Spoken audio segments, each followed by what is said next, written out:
Welcome, everyone, to E2KG in 30. This is episode number 25. 25, gentlemen. We have made it. We have made it this far. This is a new year, 2018. And E2KG in 30, this is normally your fastest gaming news roundup. All the gaming news of the week, or at least some highlights that we think are important and viable to talk about in 30 minutes. Tonight is a little different. Tonight we're going to do a little bit of a look back on the news of 2017. If you had a chance to join us on Tuesday for our Enough to Keep Going regular show, we did a final kind of look back on 2017 and also some prognostication about 2018.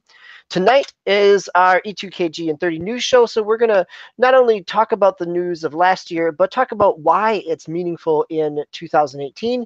And we're going to keep this pace going. We're going to knock through month by month, talk about a key story or so. And hopefully we might even have some time here at the end for some other news this week. That even though it is early in 2017 and it's been slow, we're starting to get some news trickling back out. So we will see where we're going and how far we get. So it is the full crew again here tonight. Osiris Prime, Glassically Stamos, and Swissguard.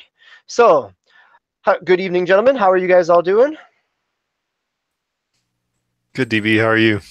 I'm good. I was really curious to see if you all would just chime in all at the same time. I was going to wait. So, I officially renamed this to E2KGn30 tonight. Aha! Yes, that is a good a header here for anybody coming in for their quick hit of 30-minute news. This is not quite going to be 30 minutes, so we are going to target a 60-minute show. Depending on how much coffee and caffeine we've all had, we may get underneath that time frame, but if you know us, or if you've had a chance to watch any of our other shows on the E2KG network, you know that sometimes we get a little wordy or ranty or soapboxy. So we'll see where this all goes tonight. So we're going to go through. We've got the months broken down, and we're going to start off with you, Swissguard. You have January. So January 2017, it is 10 o'clock, 11 o'clock at night on the Eastern Seaboard. And it is, we're getting a late night news conference all the way over from Japan. Is that correct? Oh, we're not going to talk the big news. Oh, no, there's other big news in. Yeah, man. Scalebound was canceled by Microsoft. Oh yes. Thank you for covering that. Yes, finally. Right, okay. Okay, moving on. So up next, February. Yeah, the real big news, January. Nintendo Switch is announced. And I remember seeing it and being very impressed and just liking the direction that they were going with their marketing campaign. And little did I realize, I was enthusiastic about it, but I didn't think it would catch fire like it did. So it's been a whirlwind year for Nintendo, and it's hard to think that it's only been 12 months since they actually debuted the device to the world, and it's sold 10 million units, and everybody's buying them, and it's been great. All right, so yeah, it's been a huge year for Nintendo, and it just keeps rolling. Even today, we just had some Nintendo Direct news coming out as well, as they're continuing the momentum into 2018. So moving through, continuing some momentum here, we haven't come into February. The Switch has been announced. We see what it is. We've seen some support in some games. We know that Scalebound has been canceled, and there's already some buzz around what Microsoft's first-party lineup looks like. And we get into February, and the news starts to slow down. But in true E2KG fashion, we've got a lawsuit. We've got some legal news to talk about. So, the Glassicles, what happened here in February? A glacialis. Should I pronounce it 3 different ways again? Right. This would have been the right time when I started slaughtering your name on a regular basis. So you're doing Glassicles. Here we go. A Glassicles. What happened in February? Yeah, so we get kind of our first nastiness of the year, I would call it. Everything was kind of nice and rosy and peachy and friendly, and everybody in the industry was getting along right through the month of January. Nintendo kicked things off and made everything nice and pleasant. And then we get a little shade being thrown around between John Carmack, the tag team of John Carmack and Palmer Luckey, and at least Carmack's former bosses over at ZeniMax, which in classic style of any gang war, that meant Facebook had to jump in because Oculus Rift, where Palmer Luckey and at that point Carmack were working and leading the VR revolution, we're now owned over at Facebook. So in February, a lawsuit broke out. ZeniMax claimed that Carmack and Palmer Luckey had taken code and absconded with it over to. Sorry, I'm just trying to kill all these alerts. Had absconded with it over to Facebook when they were bought in 2014 for the sum of $2 billion, I believe. So ZeniMax wanted all of that money because they felt it was owed to them, which really wasn't the case. This was a very lengthy tale, so we won't get into all of the details. It was very sordid. It was actually resolved fairly quickly, though, and it kind of petered and dried out pretty quickly. But basically, at the end of the day, ZeniMax was awarded $500 million. All of that was not from Facebook. Some of that was supposed to come from Palmer Luckey's pocket himself. Carmack continued to rage about it on Facebook and elsewhere in social media. And then we all shut up about it and moved on. Yeah, that's really kind of what happened, right? The story settled. It didn't get dragged out. I think as I was thinking back about this, what it really kind of, the fact that it died and nobody's really picked it back up is how little of an impact $500 million has on Facebook's financials, right? Like that they can send this off and the Oculus can keep going and keep existing, and that they've invested to this point in it that settlement is well worth it for them to keep things rolling. That's one analysis. My analysis is that it petered and dried out and people didn't pay attention to it because VR is not that damn exciting. Yeah, that's what I was. Exactly what I was. I think it's a matter of VR. People don't care about the technology, and so this didn't have the buzz for it. I do know, and you too, Agasicles, in the past we worked at the same company and that did development, and I remember when I started at that company, they make it very clear to you, and you have to sign all sorts of legal affidavits and whatnot, that when you're working on this project, the code that you develop and the designs you create, they belong to the company, and there's no ifs, ands, or buts about it. So it's not surprising to me that there was some legal stink associated with this.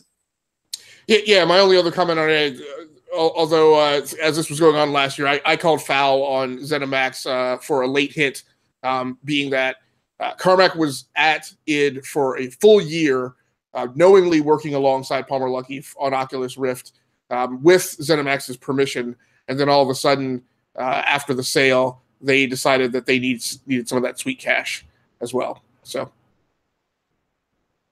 All right, so if people don't necessarily care about VR, and that's why the story died, some things happened in March, Osiris, that people definitely care about. So what is your top news story from March of 2017? Oh, well, we had a little console launch of the Nintendo Switch. Successful console launch, pretty much on all accounts. Came out pretty much gangbusters coming out of the gate. I had Zelda on there leading the way with pretty much, I guess that was it for the big games. But, some stumbling blocks there, some people had some negatives, UI was kind of, simplistic, which is fine with me. I didn't have any problem with that. Now it's starting to get a little dated maybe, but we can talk about that later. But yeah, like I said, we had Zelda, we had I blank. Super Bomberman. Yeah. Oh, Just Dance. We had Just Dance. The 1-2 Switch. Yeah. I think Mario Kart was a launch title, was it not? Mario Kart was Like April. a week or two, I think. Oh, okay. Or maybe the next month. Yeah. We had Zelda. I think did I mention that Zelda? Oh yeah, I think you mentioned that there was a Zelda game that launched for it. Yeah. And Snipper Clips.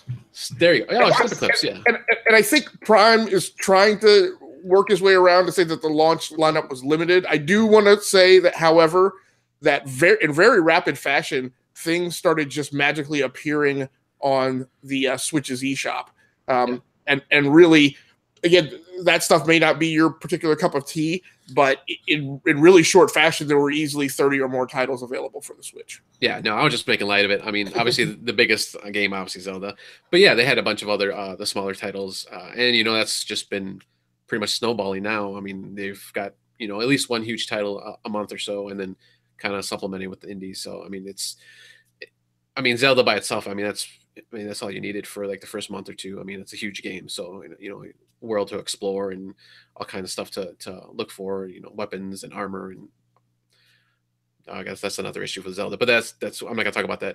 But yeah, it was it was a good launch though. I mean, it was successful. There was really no online, obviously no online structure or anything like that. But I don't think there was any online games, I think, until Mario Kart. So that wasn't a big issue other than the eShop stuff. So yeah, it was a good month for them, and continuing for the whole year pretty much. Yeah, I think that's kind of the story that I'll talk about here in April, right? Is NPD numbers come out for March, NPD numbers for April. Nintendo has their second straight top-selling console of the month. That with the Switch. In April, there are still Switch shortages. All right, there were some botched pre-orders on Amazon side during the March launch. You could purchase them, pick them up day of, but then they trickled back out as in true Nintendo fashion, slowly and sporadically. And so while they were selling well in April, selling enough to be the top console, that they were still not readily available for anybody to walk into stores and pick them up. So I think that's a big piece there. In April, Nintendo also has the second highest selling console with their Nintendo Classic. So the NES Classic Edition, which is still, or was still even at that time, hard to find. And as numbers of year-to-date sales, that only sold close to only about 200,000 total that they had produced, at least in the United States.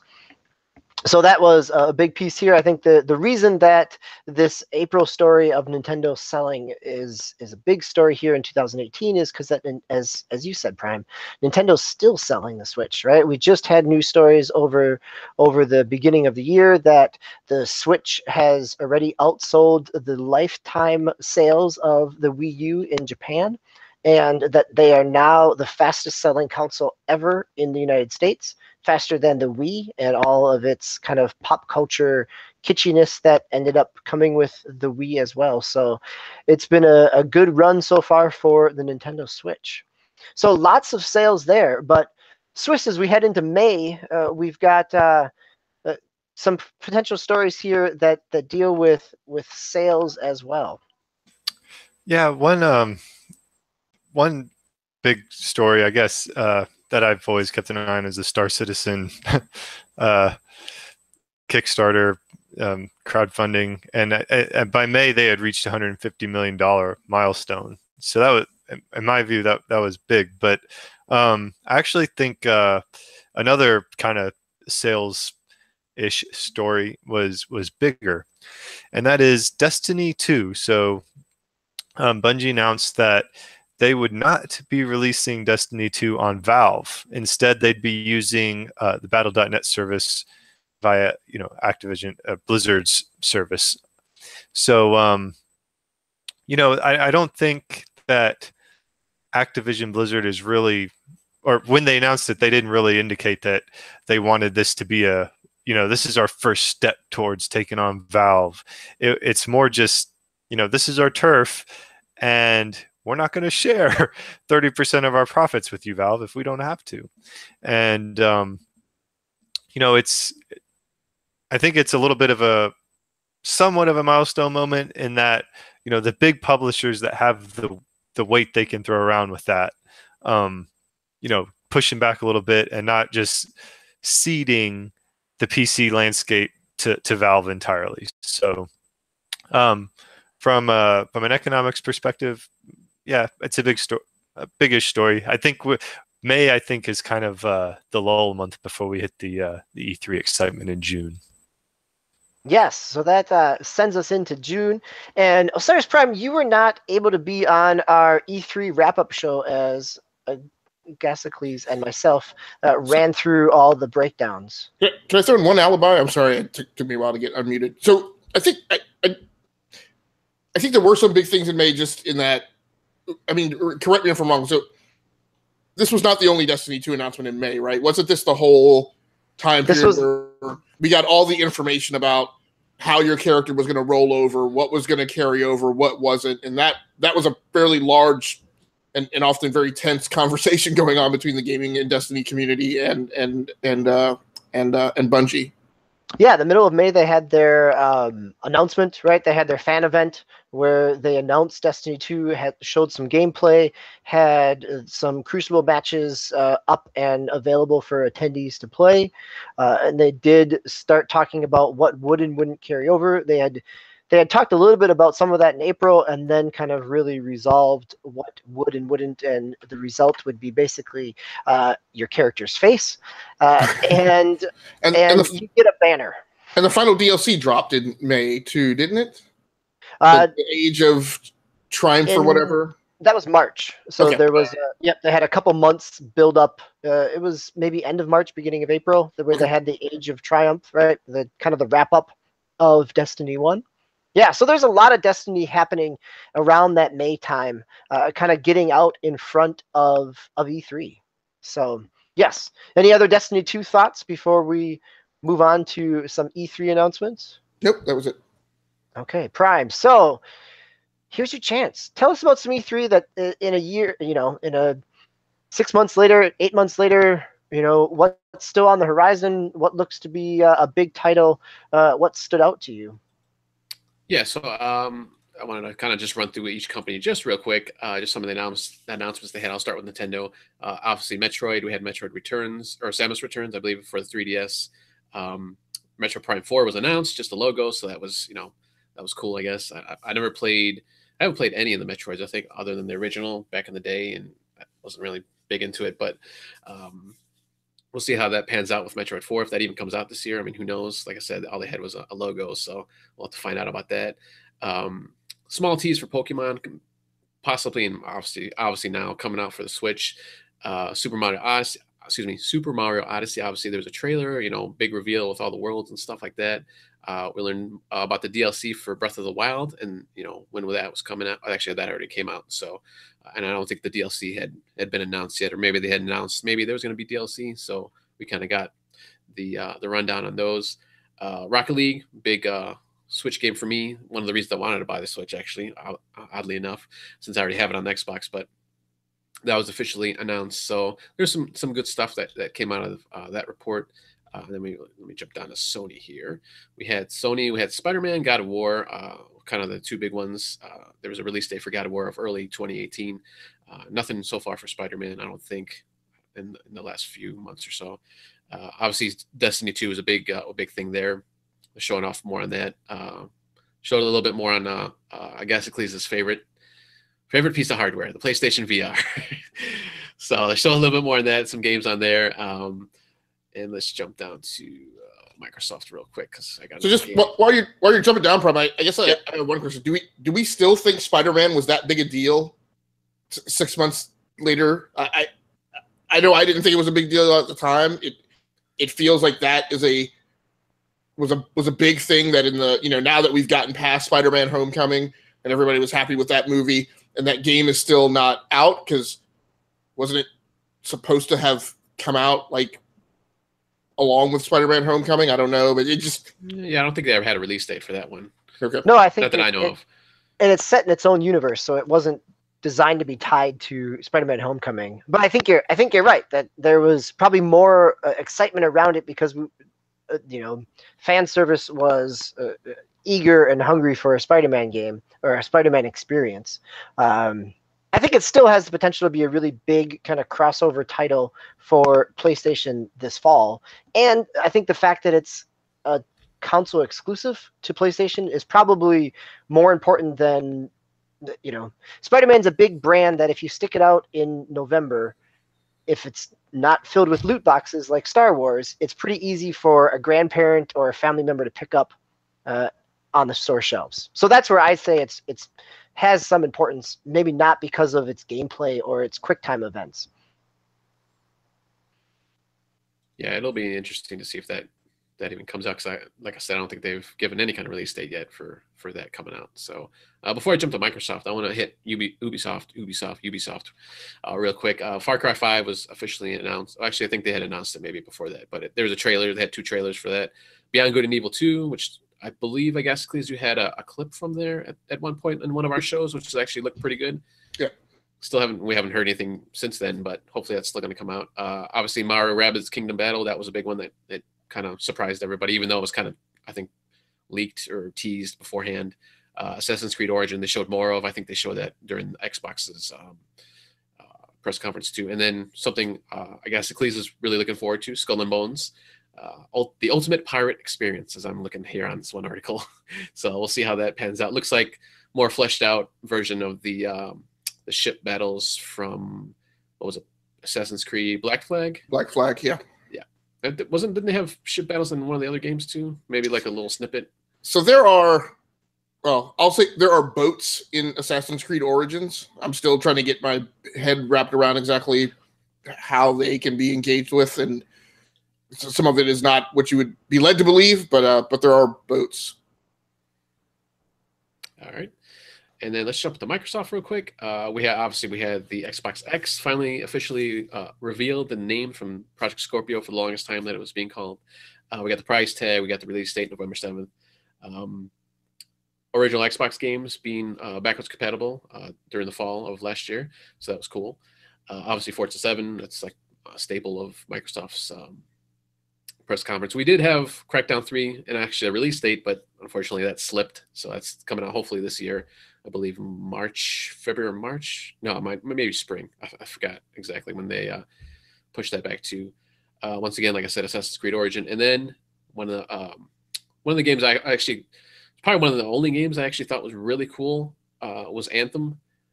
They showed a little bit of that. They had a little bit of gameplay that's coming from BioWare, the main developers at BioWare who did the original Mass Effect 1 and 2 and 3, I'm assuming. So looks like it's going to be maybe kind of Destiny-ish. You kind of go around these big open world areas, it looks like, and you got these jetpacks so you can fly around, fight monsters and robots or whatever. So we'll see how that pans out. If that's even supposedly there's a release date of fall 2018, we'll see. I'm personally thinking that's probably not going to happen, but I don't know. We'll see. We'll see what happens. Do any of you guys think? Because I remember, Anthem was kind of I don't want to say big deal at the show, but it was like one of the flagship games that was announced. Do you think, given all the news that came out and all the events of the past few months of 2017 for EA, that the bloom is a bit off the rose for Anthem? Or do you think people will still be excited to play it when it comes out? DB, go ahead. I'm going to let you go on that one. Oh, I think you're still muted. I think I should unmute my speaker before I You pulled the prime. I know. So I think that's a really good question, Swiss, because I'm still really interested in the world that Anthem is going to create or has the potential to create, right? This is Casey Hudson. This is the original Mass Effect people. Drew Karpyshyn, of the Knights of the Old Republic writer, the Mass Effect writer, is back writing this world. So as a game universe, it's got a lot of backing to it. It's got a lot of potential.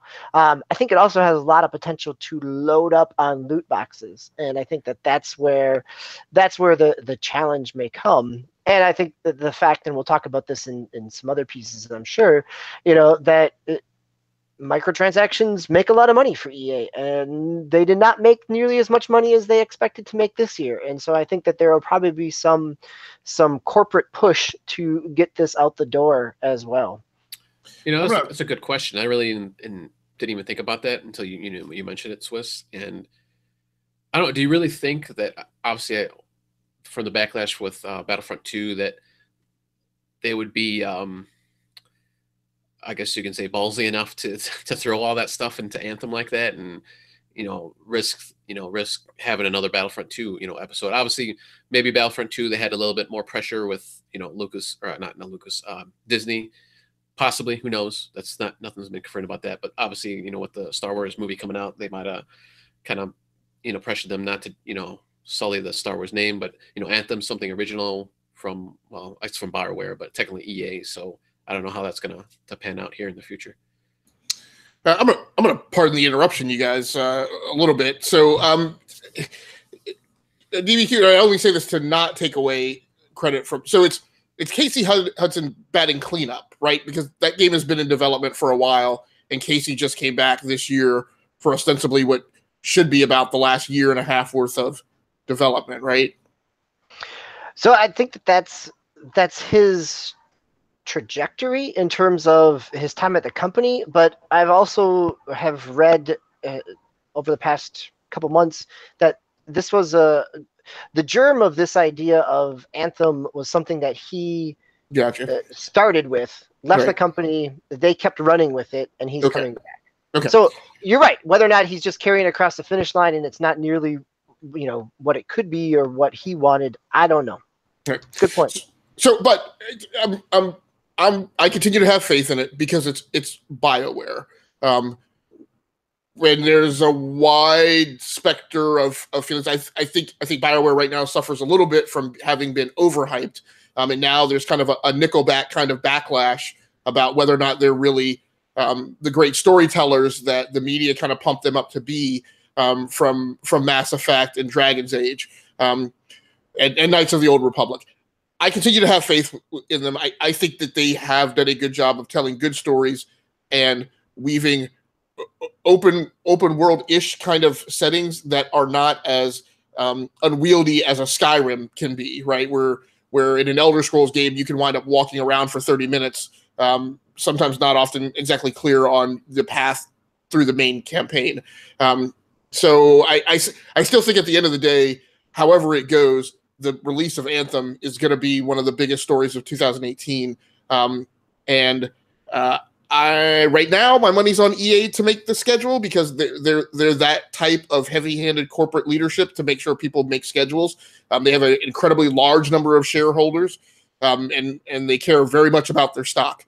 And when you miss a release date and it slides into another quarter, that obviously has fiscal impact. So I'm still up on it. We'll see how it goes, I guess. Well, I was going to say I'm having faith that they'll release it when it's done, because it is BioWare too, and hopefully they have faith in them that if they say, hey, I'm not gonna, we're not ready, this is not ready for this year, hopefully they'll push that back. Who knows though? I mean, like you said, more than likely they probably are going to push it for this year, as much as they can, because we haven't really heard of any other games from them. Like I'm assuming there's another Battlefield probably coming out, maybe. I mean, we don't know, so probably. And I'm kind of with you, but I guess my only variance on it is I think BioWare made that gut check before it was announced at E3. I think BioWare would have been highly resistant to EA having them do an announcement and deliberately putting on Xbox One stage for their Scorpio announcement if BioWare didn't have confidence that they were on track for a 2018 release. That's true. I mean, it was a good bit of gameplay too, so it wasn't just like a CG trailer. So we'll see.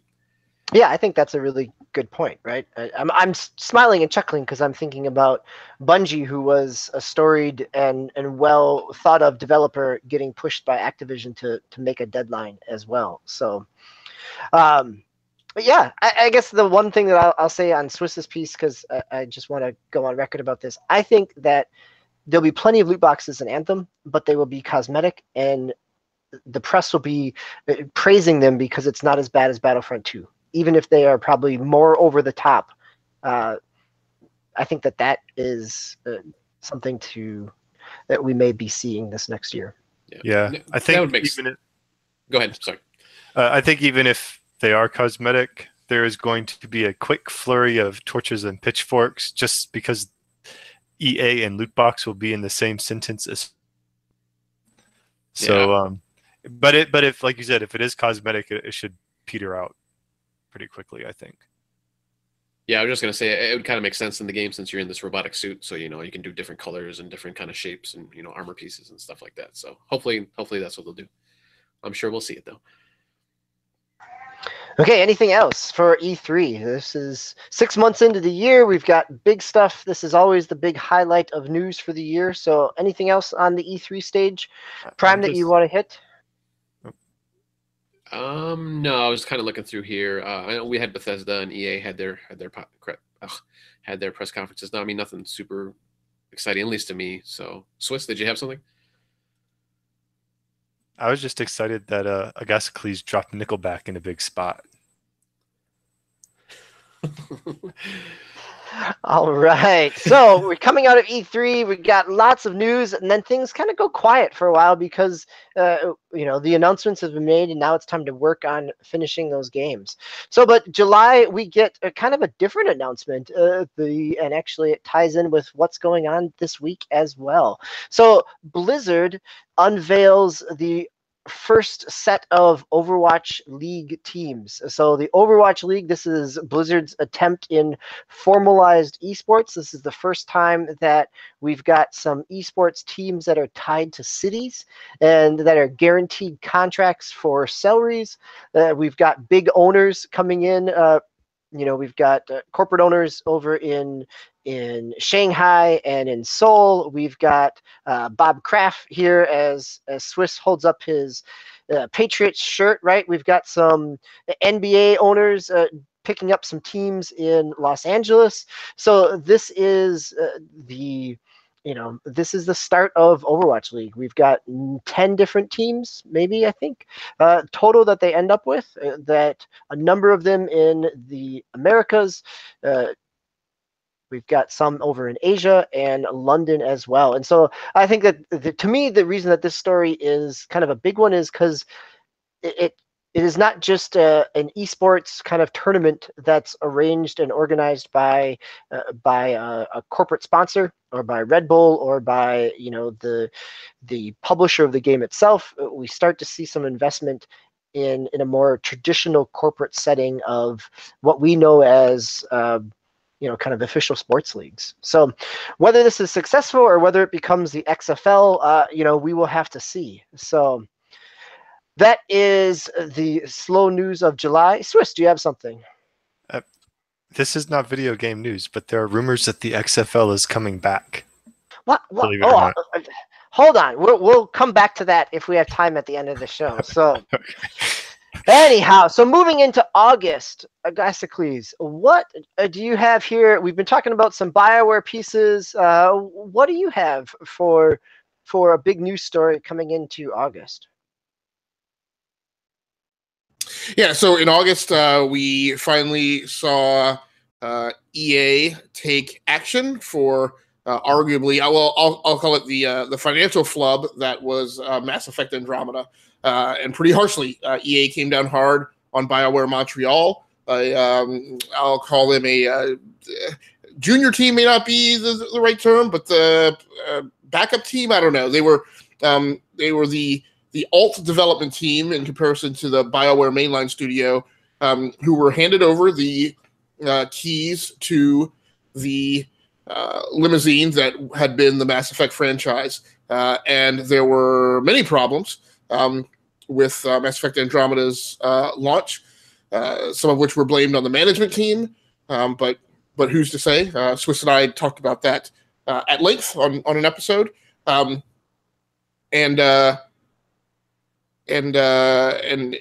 EA Corporate's decision was that they were going to hand the studio over to their star studio head that they heavily recruited and swiped from Ubisoft, Mrs. Jade Raymond. And so that is where they will now go. Can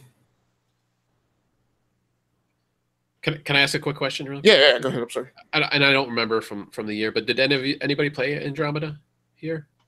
Yeah. So I played a little bit of the EA Access 10-hour preview. Got to kind of the first planet and kind of started putting around there, but never anything past that.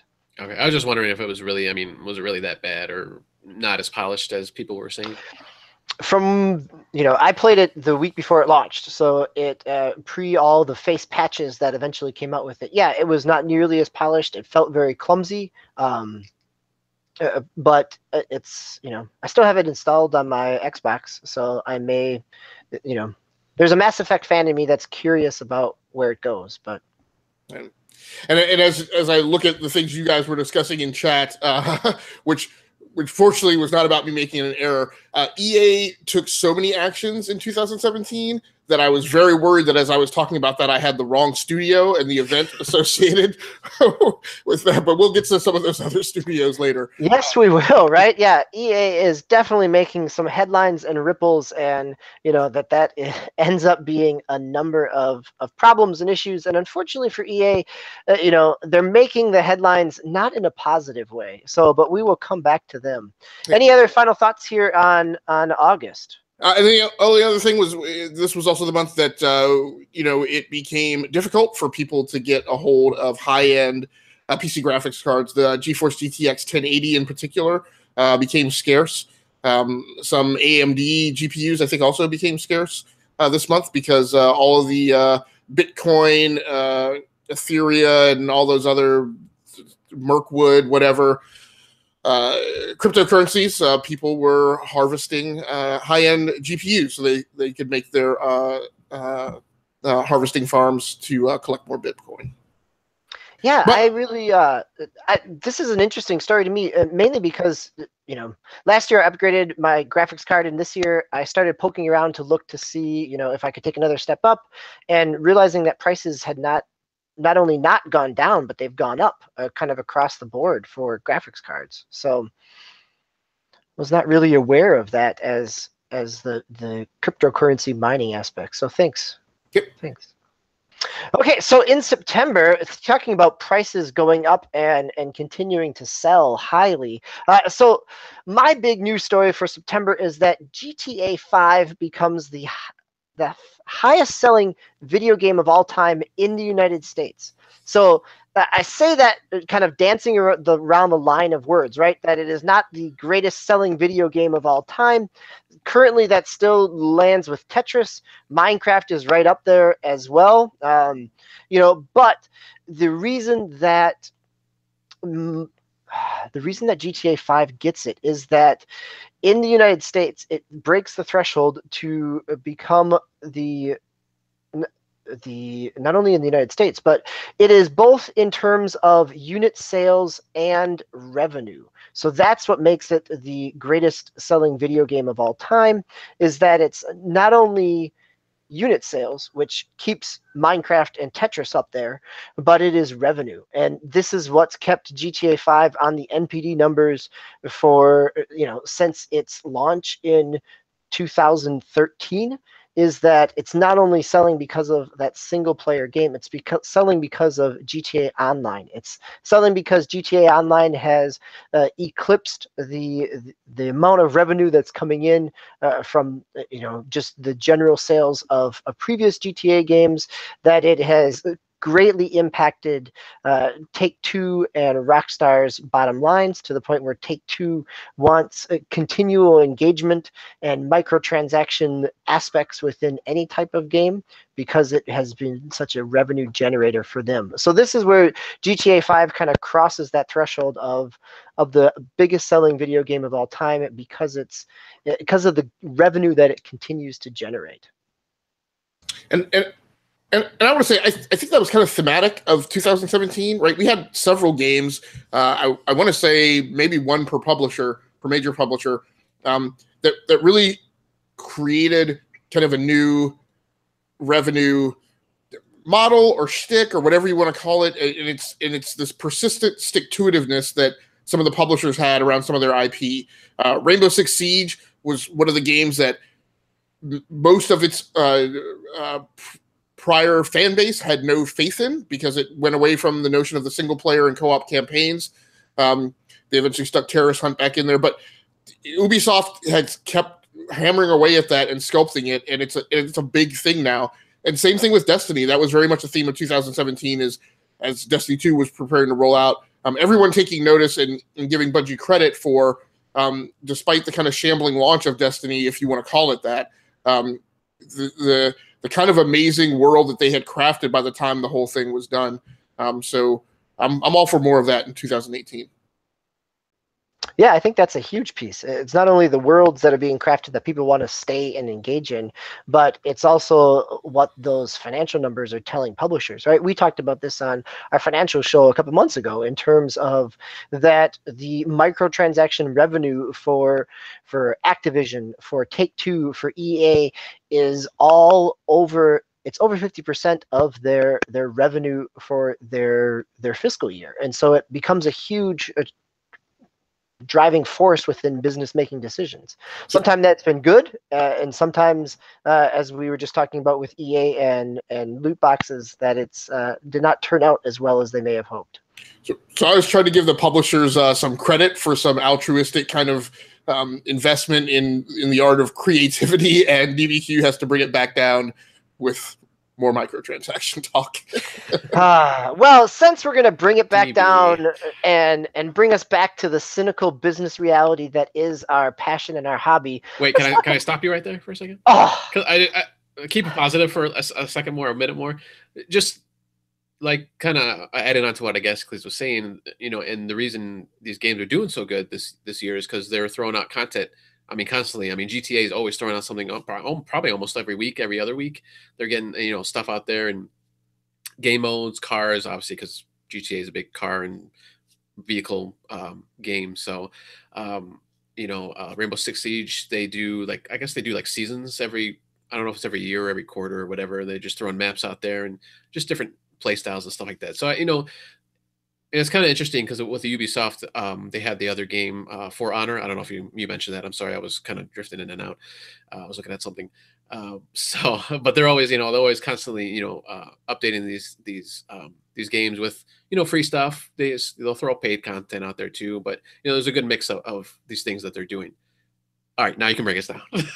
No. I think it's actually a huge piece, and I want to give GTA credit and give Rockstar credit for this, right? That they've done so many different modes. They've added in vehicles. You've got flying vehicles. You've got different heist modes. They have continued to iterate and evolve. And the thing that all of us, not all of us, but that industry-wide people were talking about back in the early 2000s when the very first Grand Theft Auto 3 launched in this 3D world was, wouldn't it be neat if you could do this? Wouldn't it be neat if you could do this with other people, right? That all these what if questions finally come to fruition with GTA Online, and they've created a world that people want to continue to come back to and play in. Yeah. Can I take us negative a little bit? Go ahead, bring us down. Well, it's great that we have, I agree with you, by the way, Prime, that it's really cool how a lot of publishers are seeing even regular games as platforms. You had some great examples, and for me, from Nintendo's perspective, you get Splatoon 2 content, free stuff, new maps, and Mario Rabbids. They're just hey, by the way, this weekend we're starting a player versus player mode, and you get it for free, and that's all cool.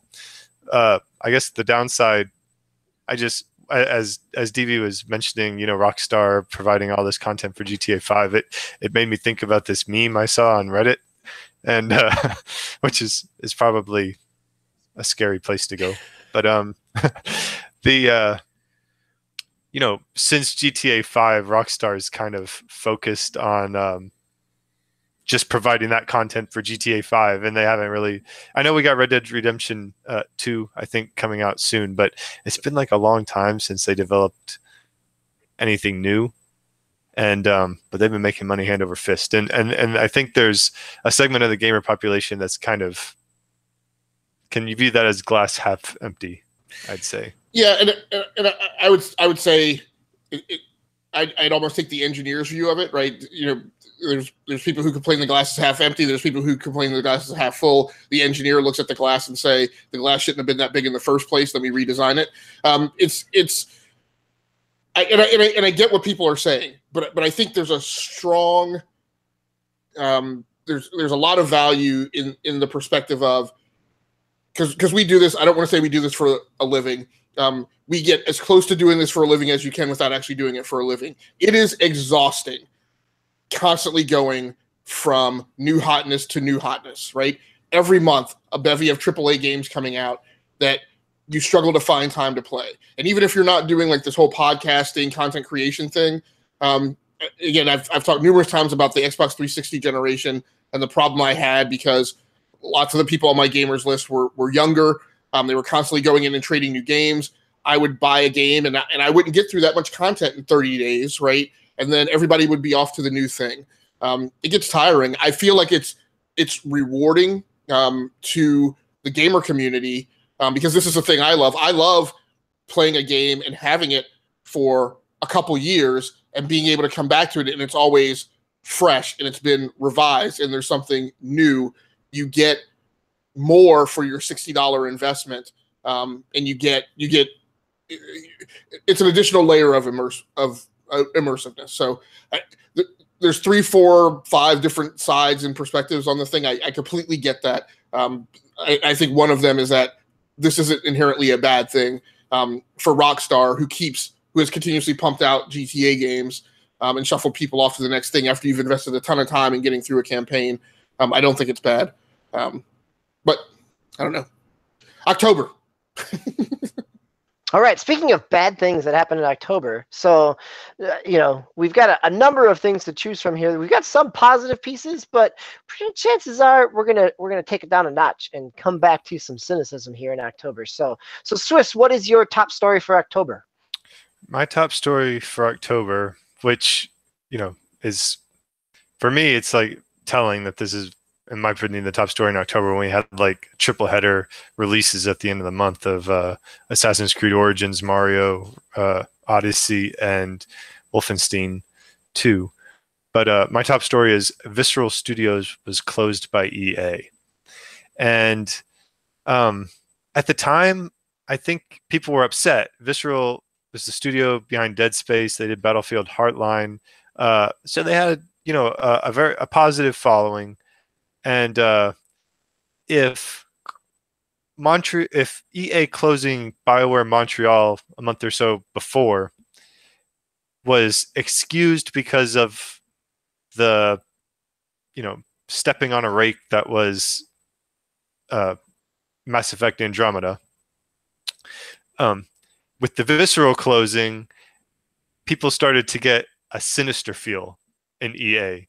And I feel like the story is important because as you move on to November with Battlefront 2, the world they reaped the whirlwind then, and I think the Visceral closing really put a sour taste in their mouths and in gamers' mouths, and really set EA as, they've always been the bad guy, the Leviathan, but that it fanned that flame a little bit heading into the holiday season with Battlefront coming up online. So, it was a big deal in and of itself, but a bigger deal in the context of the whole fall 2017 EA saga. Yeah, and I think I had mentioned this a little bit on Tuesday when we were going through our show. And like you said, like there wasn't a reason to. There's no game release that that crapped out or anything like that in this closure. It was just hey, we're looking forward. We don't like what we see. So we're not only are we gonna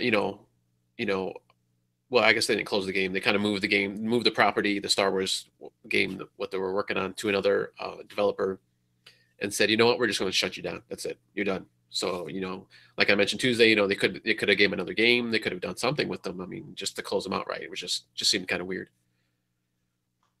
So I think it is. I'll let you go first, Iglesias. Go ahead. No, I just want to.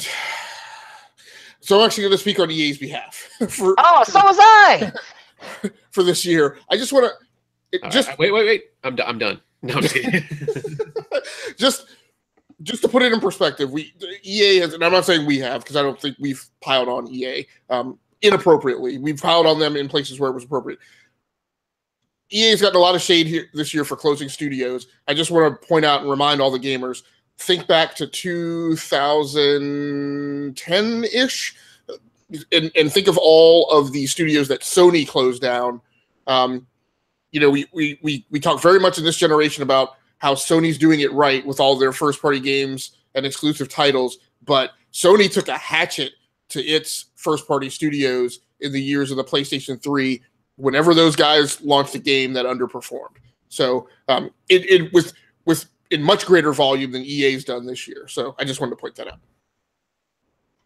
So my EA defense is that after this happened, we start to get a little bit, a couple weeks afterward on Gama Sutra and a couple other places, you get some reporting coming out of the lack of direction, of some management aspects going on within Visceral that were questionable in terms of throwing a lot of money at something that was going nowhere. Again, whether or not that should result in a cancellation of a closure of a studio or simply just a cancellation of a game, but I think that the mismanagement that had been going on for a while kind of all came to fruition over 6 months here in 2017 for a number of EA studios. So we've got more EA news that we could talk about for November. We've talked about some loot boxes aspect already, but Aglasicles, what do you have for November's top news story? So obviously the big story of November was the 11th hour removal of loot boxes from Battlefront 2. The story kind of built up over a number of weeks as people saw what loot boxes were going to be in the beta, and then saw that despite the outcry during the beta, that a lot of that loot box orientation and design was still in play when people got access to the game during early access just prior to its launch. And then at the last minute before it released to the world, EA pulled the plug on the loot boxes. The going belief, and I think EA has even confirmed this to a certain extent, that there was a discussion between the EA CEO and Disney, I think their CAO, or at least a very high-ranking executive, that raised concerns about EA's potential to tarnish the Star Wars brand on the eve of the release of The Last Jedi. I don't know that The Last Jedi needed any help from EA. It took care of that just fine on its own. That's a topic for another day. So loot boxes were pulled. Significant impact to EA's sales numbers, as far as we know. We haven't heard the total sales numbers. And in fact, I think I tweeted out earlier this week that it was still one of the larger downloads on the PlayStation Network for the month of December. I want to say that it came in 7th. So it took a hit, but it didn't completely topple it. Appears to be the end result. Sorry, I just got to get some screens closed here. So that was kind of the big story of November. It's kind of weird how in October and November it was the best of times, it was the worst of times, right? To coin that phrase from a famous book. We had 2 months running of the biggest holiday releases on single release weekends. But we also had a lot of negativity going on. Also, I think this month was when the whole Destiny 2 discovery of how some XP earn rates were nerfed for certain extents. So I don't know what the name of the book is. Swiss, do you know what it is? I know it as a quote from Star Trek 2. So. A Tale of Two Cities. Okay, there we go. There's our nerdiness for the right, for the episode. There we go. There we Some go. Charles Dickens for you. On both sides. During this month, I kind of could care less about the whole Battlefront 2 thing because I was heavily engaged in a hunt for the Xbox One. Actually, that kind of eclipsed the loot box removal for me. It was very exciting. One X. Xbox One Scorpio, I still refer to it as, because that was the deal. There were actually Xbox One Scorpios still available. I was certain that if you hadn't pre-ordered, you were out of the running for that. That was not the case. Amazon had them. Best Buy had them. We had a very long spooling chat stream thread in our own chat room about the Xbox One X and Scorpio, and whether we were going to get one or not get one, and trying to hunt one down. I went to blows with Amazon and UPS over mine. I had two at one point, and struggled a little bit to take one of them back. But the Xbox One X launch, little Monday morning quarterbacking goes on now about it not being as successful. They're not having a lot of games in the launch lineup. But at the end of the day, in the month of the actual release, it appeared that it was well received and relatively successful. EA also picked up Respawn, so they lost a little, they gained a little. That was kind of a big story, which again, a lot of hullabaloo made about that game, but has since quieted down. My suspicion is that Respawn is helping out on Anthem, but that's just me. And StarCraft 2 also went free to play. Yeah, lots of news happening. Not only lots of game releases, but lots of news happening. So Prime, you also picked up an Xbox One X, but not until the new year. But you've got some Xbox-related final story here for December, correct? Well, sort of. So PUBG was actually released on Xbox December, I think the 14th or something like that, second week of December. Released as in came out of early access, correct? Right? On PC. Yeah, on PC. PC, it came out on early access. So it was version 1.0. That's what I'm saying. It was kind of Xbox related. So Xbox came out December 14th. That's in game preview right now, then and still now.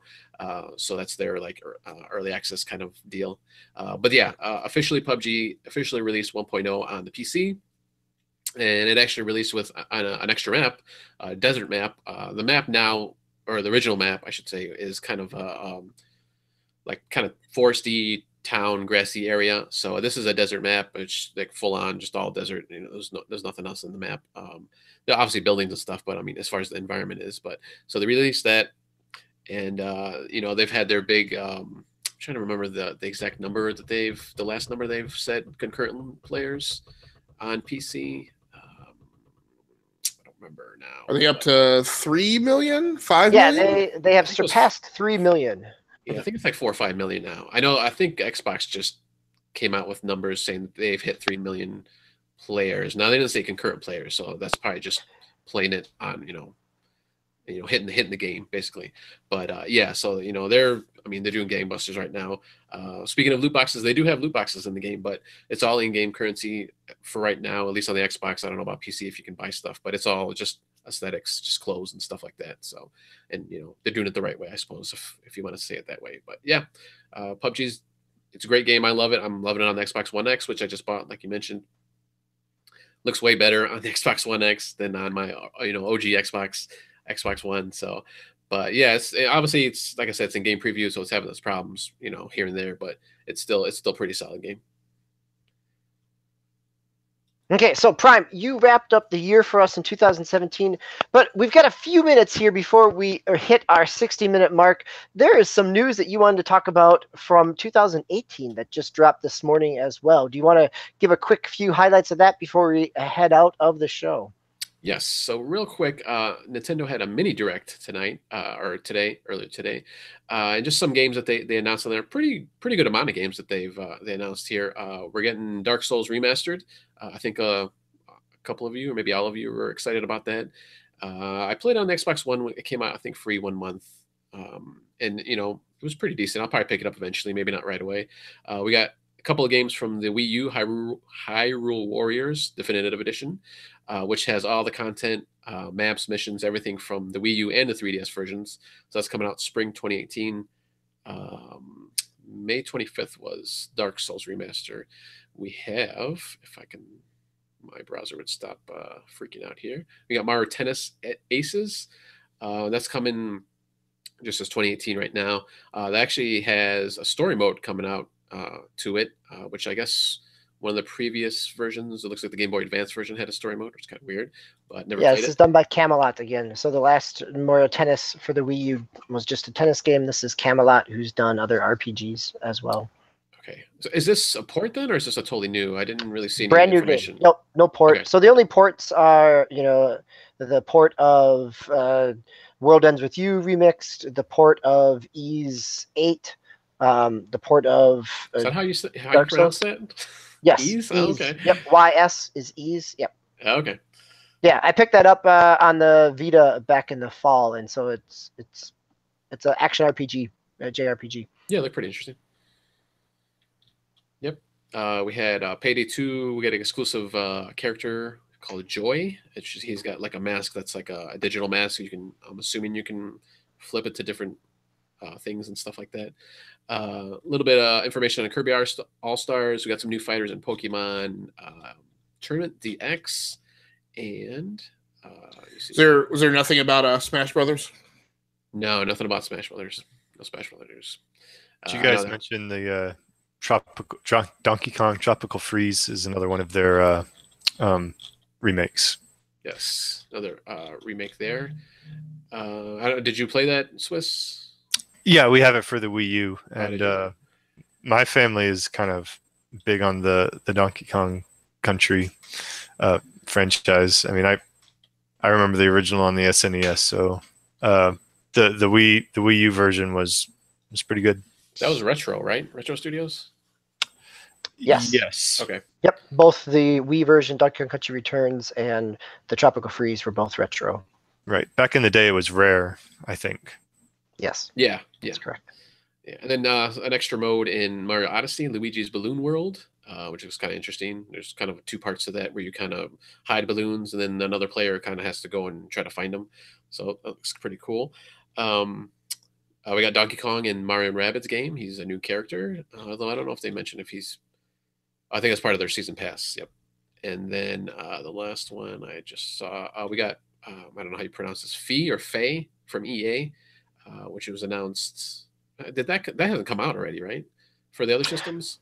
No, that was announced. It's kind of in E3? their kind of indie development piece. Yeah, it was announced at E3. All right. Yeah, that's coming out February 16th. So for the Switch. So some along with Celeste, right? That was yeah. And that's the game by Towerfall Ascension developers as well. So that's coming out at the end of this month. So lots of 13, 14, 15 different game announcements that dropped this morning from Nintendo. So Swiss or Glassicles, any final news stories either from 2017 or from this week, as we're now fully into 2018 and hitting the fresh cycle of the new year? I think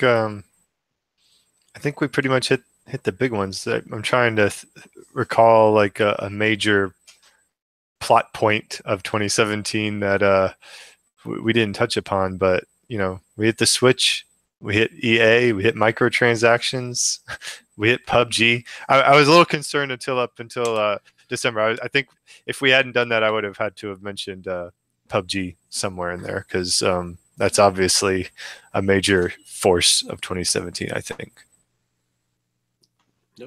And just to piggyback on Swiss's comments, that's kind of what's left over for me is big themes from 2017, right? I think one of the things that directly impacted us is the news cycle didn't stop. Normally we were accustomed to, we hit October, there's a last little bit of news, and then it's just kind of holiday releases, and the whole discussion really kind of pivots to just being about the games in November and December.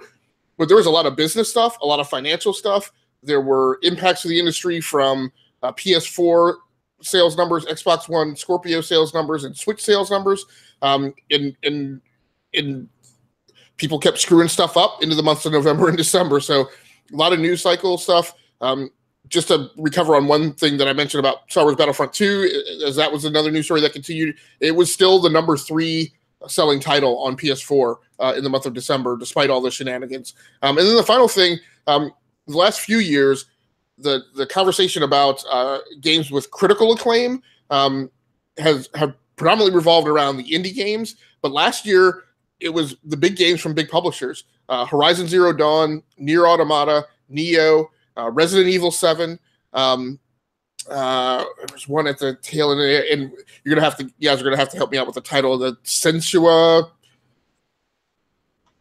the one about the crazy lady. Hellblade. Right? I Am Setsuna. Yes. Yeah. So a lot of big investment by big publishers in games heavily built around story, despite the fact that one of the big themes of 2017 from the gaming community's perspective was that all the big publishers are turning against the notion of single-player, linear games that are heavily built around story. But that's kind of exactly what we got in 2017 to a large part. So that was all I had left over. I do want to cover a little housekeeping at the very end, DB. Yeah, let's go ahead and do that housekeeping here. We are past our 60 minutes, so I think that was a good wrap-up of some themes and thinking back about the year. So please go ahead and wrap us up here. What are some housekeeping pieces as we head back into our regular cycle? Yeah, so for viewers and listeners, that wraps up our week-long season premiere week on the E2KG network. Next week, we will be back on our regular schedule. So next Tuesday for the Enough to Keep Going, the core show, it'll be a gamer experience episode. So that'll be our playlist episode, and all of our discussions will be heavily hinged on what we've been playing. We are also going to enter a new kind of creative part in the mix that I will say mostly DB and Prime came up with. You've got to tune in to find out what that is. I'm not going to reveal it here, but we're going to kind of add an exciting piece of content that I think is going to have a big impact on the flavor of the Enough to Keep Going core show. Also, starting next week, we'll always have 3 co-hosts in the seat for the core show. We got some feedback that when we dropped down to 2 co-hosts for some of those episodes, that it wasn't as engaging for the viewers in terms of dynamic conversation. So we're always going to have 3 people in the seat for the core show. And then I think we'll also concurrently always have 2 people in the seat for news to try and maintain our reputation as being the fastest gaming news show in town. So all that kicks off next week. Thanks so much for people who have subscribed in 2017. Please encourage your friends to watch, like, and subscribe in 2018. All right. So we will see you all back here next week on Tuesday for, as Aglasicles just said, our regular playlist show and some topics. And we'll be throwing some wrinkles in there as well. So until then, for myself, DBQ Hams, Aglasicles Stamos, Swissguard, and Osiris Prime, thanks for joining us. And we will always try to be enough to keep you going. Good night.